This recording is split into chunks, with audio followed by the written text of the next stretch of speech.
အမစပယ်ရနေပြီးတော့ဝယ်စားထားတယ်ပေါ့နော်ဆိုတော့သူက work for အလူချောင်းကျော်တော်တော်ကောင်းတယ်လို့ဖြစ်တယ်ဒါပေမဲ့စားကြည့်မှမသိသေးဘူးပေါ့နော်ဆိုတော့ okay ဒီကြည့်မယ်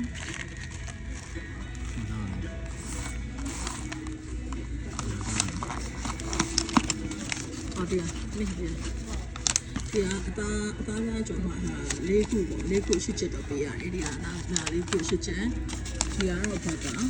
spicy chicken burger နော် so it more chicken ဒီကကျတော့ဒီကထူးခြားတဲ့ခါကျတော့ဒီ chicken ရကျတော့အသားချက်သားနဲ့ပဲလုပ်တာပေါ့နော် so burger ဒါလည်းဆိုရင်တော့ပုံအကြီးပေါ့နော်ဒါလည်းဆိုမှအယူ regular မှာထားတယ်နေထားတယ်ပေါ့နော်ก็ enjoy လုပ်ကြည့်ပါမယ် so တော့လေဘာမှမရခါမီးရဲ့ entry ရှိ entry ဆိုတော့ဒီတစ်ခုမှဒီတစ်ခုပဲပါတယ်မီးဆိုတော့အာလူကျော်ပါမယ်နောက်ပြီးတော့ခုလိုအေးပါမယ်ဒီမှာဟာခုပါမယ်နော်ကောင်းမကောင်းတော့ဒီ enjoy